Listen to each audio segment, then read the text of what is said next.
ये बड़े से बड़ा नंबर है ये। फिर दूसरा उम्र करोगे ना, जल्दीर मशीन कहोगे, जब लेट कहोगे मैं लगा दूंगा। ठीक है। अस्सलाम वालेकुम जी। दूसरे दिन का आगाज़ हो चुका है और मैं अभी हरम की तरफ जा रहा हूँ।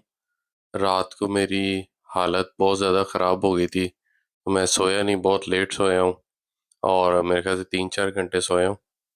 अब थोड़ा सा फ्रेश होके मैंने सोचा कि आज उम्रा करते हैं और अब हरम की तरफ जा रहा हूँ। और ये यहाँ पे इस टाइम दिन का माहौल है। ये दिन का यहाँ पे है माहौल। दिन को यहाँ पे ऐसे होता है, लोग आ रहे हैं, जा रहे हैं, गहमा गहमी है। लब्बैक अल्लाहुम्मा लब्बैक लब्बैक ला शरीक लक लब्बैक इन्नल हम्दा वन्निअमता लक वल मुल्क ला शरीक ला। कबूतर चौक में ये हालात है, इतना कबूतर है और दाने की कोई कमी नहीं है। ये तो खा खा के फिट गए होंगे। चेक करें, दाना बेचने वाले भी हैं, दाना डालने वाले कितने हैं, लेकिन ये तो ज़्यादती नहीं है कबूतरों के साथ। ये तो इनकी तादाद बढ़ती जाएगी, बढ़ती जाएगी, बढ़ती जाएगी, बढ़ती जाएगी। अनसस्टेनेबल। हरम की सीढ़ियों तक पहुंच गए हैं। माशाल्लाह, शुक्र अल्हम्दुलिल्लाह कि आज ये दिन देखने को मिला। किस्मत में आज लिखा था तो आज ही जाना था। ये मेरे ख्याल से मेन एंट्रेंस है, 79 गेट है। यहाँ से एंटर होऊंगा मैं। दिल की धड़कन थोड़ी सी ना तेज़ हो रही है। इधर से मैं आया हूँ, सामने से, यहाँ से। यही एक मेन गेट है। एहराम के बगैर नहीं अंदर एंटर होने दे रहे। जो एहराम वाले हैं वही सिर्फ इस गेट से शायद जा सकते हैं, लेकिन मुझे और लोग भी नज़र आ रहे हैं, शायद दूसरे गेट से आए हैं, वापस जा रहे हैं, लेकिन एंट्री सिर्फ एहराम वालों को ही मिल रही थी यहाँ से। तो ये मस्जिद में एंटर हो गए। अब आगे जा रहा हूँ, पता नहीं जूतों का क्या करना है, लेकिन फ़िलहाल अंदर जा रहे हैं, देखते हैं क्या करना है। ये देखें जी, खूबसूरत खाना काबा का मंज़र। पहली बार देख के हैरान, परेशान और जज्बाती हो जाता है इंसान। अब मैं आगाज़ करने लगूँ अपने उम्रे का। मुझे पता नहीं है एग्जैक्टली कहाँ से शुरू करना है, पर हजर अस्वद के सामने से शुरू करते हैं। अब उम्रे का आगाज़ मैंने कर दिया है। दुआएं हैं ग्रुप्स के साथ, मुझे कुछ दुआएं याद हैं जो मैं पढ़ रहा हूँ। खुद भी जो कुछ दुआएं याद हैं, जो दोस्तों, रिश्तेदारों, माँ बाप, सबके नाम याद हैं, सबके लिए भी दुआएं चल रही हैं, अपने लिए भी, और जो दुआएं पढ़ के आए हूँ वो भी चल रही हैं।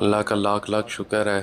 और इस टाइम खाना के सामने हूँ। 2 नफल पढ़ने थे, वो पढ़ लिए मैंने, और दुआएं मैंने मांग ली हैं, और जितनी भी मुझे आती थी। अब इसके बाद आबे ज़मज़म पीने जाऊंगा। ये उम्रा के एक रुकन पूरा हो गया, नफल भी पढ़ लिए। अब इसके बाद पानी पी के फिर सही की तरफ भी जाएंगे। तवाफ़ मुकम्मल करने के बाद आपने आबे ज़मज़म पीना है, और ये आपका एक और रुकन जो है वो कंप्लीट होगा। पता नहीं ये मैंडेटरी है नहीं, बट मेरे ख्याल से ये मैंडेटरी है कि आबे ज़मज़म आपने पीना है। क्या खूबसूरत मंज़र है कि उस तरफ खाना काबा है और उसके सामने तसल्ली से खड़े होके आबे ज़मज़म पी रहा हूँ। खाना काबा को देखते हुए खड़े होके तसल्ली से आबे ज़मज़म पीना, इसकी क्या ही बात है। अब ये जो सामने पहाड़ी का कुछ हिस्सा है, ये सफ़ा है, और जो दूसरी पहाड़ी है उसका नाम मरवा है। सफ़ा नीचे और मरवा ऊपर है। सफ़ा का को आप टच नहीं कर सकते, लेकिन सफ़ा से आप सही का आगाज़ करते हैं। तो बस अल्लाह का नाम लेके यहाँ से हम अपना सही आगाज़ करेंगे। सही के लिए हम चल पड़े हैं। पहले तो आप पैदल आहिस्ता आहिस्ता जाते हैं, फिर वो सामने ग्रीन लाइट है, उसके करीब पहुंच के आप थोड़ा तेज़ हो जाते हैं, भागते हैं। जैसा कि कहा गया है कि आपने उस मुकाम पे जाके भागना है, उसके बाद पहले भी आपने तेज़ तेज़ चलते जाना है। तो अब यहाँ थोड़ा सा हल्का हल्का आहिस्ता आहिस्ता भागना है, अगर पॉसिबिलिटी हो इस बात की तो, और बाकी दुआएं पढ़ते जाना है। रास्ते में आब ज़मज़म के कूलर और पानी का इंतज़ाम है, अगर आप थक जाएं तो पानी पी लें, और यहाँ पे आप दुआएं मांगते हुए जाएं, अपनों के लिए, अपने बड़ों के लिए, अपनी ज़िंदगी के लिए, अपने बच्चों के लिए। सही मैंने मुकम्मल कर ली है। ये फ़ाइनल मरवा का मुकाम है जहाँ पे लोग आके बैठते हैं। ये मरवा की पहाड़ी है, इसके ऊपर आप बैठ सकते हैं, इसको टच कर सकते हैं। यहाँ पे लोग अपने फ़ाइनल नफल पढ़ते हैं। कुछ लोग यहीं पे जो सुन्नत पूरी करने के लिए, बाल फ़र्ज पूरा करने के लिए बाल काट लेते हैं, और फिर बाकी प्रॉपर बाल नीचे जा कटवाते हैं। इस पहाड़ी पे उन्होंने कुछ स्पेशल केमिकल लगाया हुआ है ताकि मतलब पत्थर ना घिसने लग पड़े या लोग तोड़ के ना ले जाएं। लेकिन यहाँ मैंने बैठ के कुछ देर रेस्ट किया, थोड़ा आब ज़मज़म पिया, नफल पढ़े और शुक्र अदा किया अल्लाह का कि सब ठीक ठाक हो गया। इसके बाद अब मैं बाल कटवाने जाऊँगा। मस्जिद से बाहर आ चुका हूँ, दिन निकला हुआ है, फुल अरूज पर है। धूप, इतनी तेज़ धूप की आदत बिल्कुल भी नहीं रही ना, तो अभी इतनी धूप बर्दाश्त नहीं हो रही। तो इसलिए मैं ग्लासेस लाया हूँ साथ, मैंने कहा शायद ना ही ज़रूरत पड़े, इतनी तेज़ धूप ना हो, लेकिन अब ग्लासेस लगा कर रहूँगा वरना ये चमक तो बर्दाश्त नहीं हो रही। स्वीडन जो है वो अंधेरा ही अंधेरा है। तो जी उम्रा हो गया, अब बाल कटवाने हैं, अब चप्पल ख़रीदनी है, अब नंगे पाँव बाहर जाना पड़ेगा। देखो कोई चीज़ ही ना लग जाए पाँव में, फिर चलने से भी रहेंगे। चलो ये तो होता है फिर। ये बड़े से बड़ा नंबर है ये, अगर दूसरा उम्रा करोगे ना, जजीर मशीन कहोगे, जबलेट कहोगे, मैं लगा दूँगा। ठीक है। तो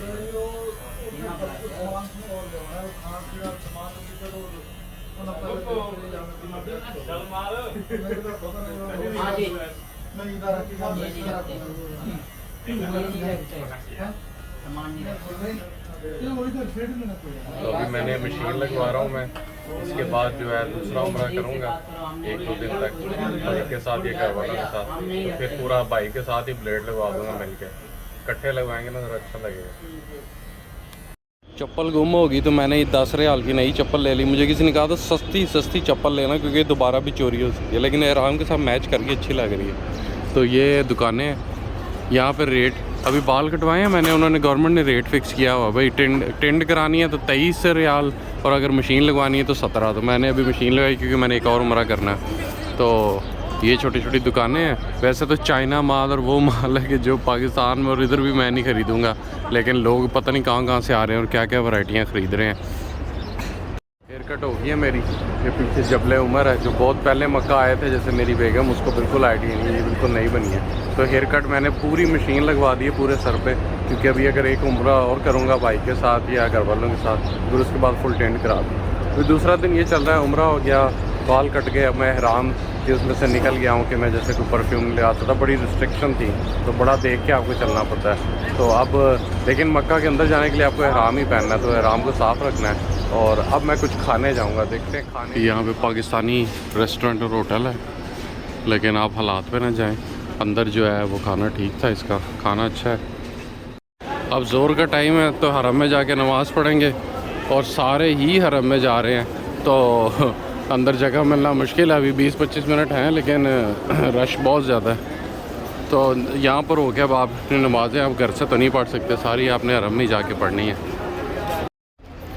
अब टाइम है कि होटल वापस चला जाए। फजर और असर के बीच, ज़ोहर और असर के बीच में थोड़ा डिफरेंस होता है, तो थोड़ी देर जाके बंदा रेस्ट कर ले, या फिर बंदे तो उधर ही सो जाते हैं हरम में ही। लेकिन एक बात मुझे नहीं समझ आती कि वो सो जाते हैं और उठ के फिर नमाज़ पढ़ लेते हैं। हमें तो शुरू से कहा गया जी भाजी जे तुम सौ गए तेरे वज़ू टुट जाना, तो सो ही ना। वो तो भाई सो रहे हैं वहाँ पे मस्त एसी में, और उठते साथ ही चलो जी। अब यहाँ पे रश काफ़ी ज़्यादा है, बल्कि ऐसे ही रहता है हर बार, बसें आ रही हैं जा रही हैं, आ रही हैं जा रही हैं। अभी जैसी नमाज का टाइम होता है सारों इस तरफ, जैसी नमाज ख़त्म होती है सारे उस तरफ। और इस टाइम गर्मी लग रही है क्योंकि शायद ये एहराम है, ये भी काफ़ी कवर किसने किया हुआ है।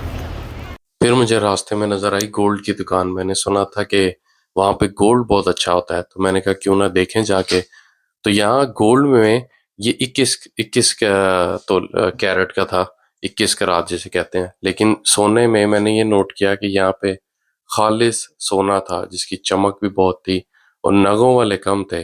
खालिस सोना, प्योर सोने की चीज़ें ज़्यादा थी। तो मैंने ये भी सोचा कि एक सोने की दुकान भरे बाजार के अंदर जिसमें भरा हुआ है सोना, किसी गार्ड के बगैर, किसी सिक्योरिटी के बगैर, किसी डर खौफ के बगैर चल रही है। हाजी आ रहे हैं, लोग खरीद रहे हैं, बेचने वाला तसल्ली से बेच रहा है और खरीदने वाला पूरी तसल्ली से खरीद रहा है। कोई खौफ व खतर नहीं है। लेकिन सोना देख के खुशी तो होती है, खास तौर पे औरतों को। ये देखें, ये सड़कों पे मार्केट सिर्फ पाकिस्तान में नहीं लगती, यहाँ भी लगती है। यहाँ भी नीचे कुछ सामान बिक रहा है, वहाँ पर भी बिक रहा है। पता नहीं कुछ कपड़े और कोई अंगूठियाँ बेच रहा है, कोई परफ्यूम बेच रहा है और लोग ले भी रहे हैं। मैं तो देख भी नहीं रहा, लोग ले भी रहे हैं। तो यहाँ पे टाइम लैप्स बनाया जा सकता है। लेकिन गोल्ड की दुकान ऐसे थी जैसे आर्टिफिशियल पड़ा हुआ है, सरेआम पड़ा हुआ है, गोल्ड से भरी हुई है दुकान। क्योंकि यहाँ पे कोई चोरी नहीं है भाई, यहाँ चोरी की हिम्मत कोई नहीं कर सकता। छोटी मोटी चोरी हैं, डाके डुके और गन से आके डाका मारना है, ऐसे तोड़ के कुछ ले जाना, ऐसा होना बहुत मुश्किल है। ये भी गोल्ड है सारा। जो प्राइस बताते हैं उस पर बाद में 25% टैक्स भी डालते हैं, तो सही है भाई। तो अब कुछ टाइम रेस्ट करने के बाद मैं दोबारा हरम की तरफ जा रहा हूँ, क्योंकि आपकी कोशिश होती है कि आप सारी नमाजें जो है वो हरम में पढ़ें। फिर शाम को मेरे घर वाले भी आ रहे हैं, अम्मी, अब्बू, भाई, भाभी, बहन और मेरी खाला, खालू, उन सब के साथ दोबारा। मैं उम्रा तो नहीं भी कर सकता क्योंकि उसके लिए मुझे एहराम बाहर मिकात पे जाके बांधना होगा। लेकिन मैं उनको उम्रे में हेल्प करूँगा, सफ़ा मरवा में सही में हेल्प करूँगा, अभी नमाज पढ़ूँगा और शाम और रात का आपको वहाँ के मंजर दिखाऊँगा और सारा टाइम वहीं स्पेंड करूँगा जब तक इशा की नमाज पढ़ के वापस आएंगे। अगर बहुत ज़्यादा ना थके तो फजर पढ़ के लोग वापस आते हैं। तो अब आपको शाम का वहाँ पे मंजर दिखाते हैं और अभी रास्ते में बाजार दिखाते हैं। टाइम हो गया तो आहिस्ता आहिस्ता सब लोग मस्जिद की तरफ जा रहे हैं। इस टाइम नमाजी जाने का टाइम है, फिर कोई आने का टाइम होता है। मैंने नहीं देखा दिन में किसी भी वक्त यहाँ पर रश कम हो, और रात को 1-2 बजे थोड़ा सा कम हो जाए तो और बात है, लेकिन इस टाइम तो बहुत रश है यहाँ पे। तो ये देख लें आप, ये लाइव अपडेट। अब मैंने घर वालों को उम्रा करवा दिया है, उनकी मैंने हेल्प कर दी है और इस टाइम मैं खुद यहाँ पे खाना काबा के तवाफ़ करने का भी सवाब है। ज़रूरी नहीं कि आप दोबारा उम्रा करें, लेकिन रात को चूँकि धूप नहीं होती, गर्मी कम हो जाती है, लोगों का रश बढ़ जाता है। रात का एक मुख्तलिफ ही वहाँ पे नज़ारा है, एक बड़ी ही मुख्तलिफ फीलिंग है। और जब अज़ान होती है और खाना काबा को बैठ के देखते रहना, ऊपर परिंदे घूम रहे होते हैं, हल्की-हल्की ठंडक होती है, हल्की-हल्की ठंडी हवा चल रही होती है। तो बस यहाँ पे बैठ के आप खाना काबा को देखते रहें। और कहते हैं कि खाना काबा को देखते रहना भी एक सवाब है। आप लोगों को देखते रहें, आप इबादत करते रहें, आप दुआएं मांगते रहें, बस खाना काबा को बैठ के देखते रहें, क्योंकि एक दिन आपने वापस चले जाना है और ये मंजर फिर यही तस्वीर नुमा मंजर आपकी आंखों के आगे आएगा। तो बेहतर है जितना ज़्यादा उसको कैच कर लें वो अच्छा है। ये सामने मक्का क्लॉक टावर है जिसकी तरफ मैं इशारा कर रहा हूँ। यहाँ से लोगों को लाइव खाना काबा में तवाफ़ और लाइव खाना काबा नज़र आता है अगर आप अफोर्ड कर सकते हैं। यहाँ पर मुझे मौका मिला खाना काबा को हाथ लगाने का, गुलाब को चूमने का और दुआ मांगने का। ये मैंने एक चक्कर का टाइम लैप्स शॉट किया है, जो कि पूरा चक्कर कुछ सेकंड में आपको नज़र आ जाएगा। तो आप ये देखिए, चारों तरफ से आप खाना काबा को यूँ देखेंगे और कैमरा इतना अच्छा नहीं है, लेकिन मैंने कोशिश की है कि मैं एक पूरा चक्कर रिकॉर्ड करूं। यहाँ पे इस हजर अस्वद के सामने आके लोग हाथ ऊपर करके अल्लाह अकबर बोलते हैं और एक चक्कर आपका ख़त्म हो जाता है। वो सामने हजर अस्वद है और उसके करीब बहुत ज़्यादा रश होता है। आप देख रहे हैं एक शुरता पुलिस वाला ऊपर खड़ा हुआ है, लोगों को मैनेज करने की कोशिश कर रहा है। और लोगों को आप देख रहे हैं कि वहाँ पे लड़ रहे हैं, पहुँचने की कोशिश कर रहे हैं, बट ये इम्पॉसिबल था वहाँ पहुँचना। और बुज़ुर्गों के लिए तो बिल्कुल ही मुश्किल था, जवानों के लिए भी मुश्किल था। एक ख़ास स्ट्रैटेजी के तहत आप शायद पहुँच सकें। मैंने दरवाजे को हाथ लगा लिया था और बाकी यमनी कॉर्नर को, लेकिन हजर अस्वद को इस बार नहीं लगा हाथ। तो मैं हजर अस्वद को सामने देख रहा हूँ और ये मैं अपने आप से वादा कर रहा हूँ कि मैं अगली बार आऊँगा तो मैं दोबारा कोशिश करूँगा, मैं उससे अगली बार आऊँगा तो मैं दोबारा कोशिश करूँगा। अब बस आप ये देखें कि मैं इस टाइम यहाँ बैठा हूँ और आप मेरी आंखों से ये नज़ारा देखें और ख्वाहिश करें और दुआ करें, और मैं भी दुआ करता हूँ कि आप सब देखने वालों को यहाँ आना नसीब हो, ये मंज़र देखना नसीब हो, ये नज़ारा देखना नसीब हो, इंशाल्लाह।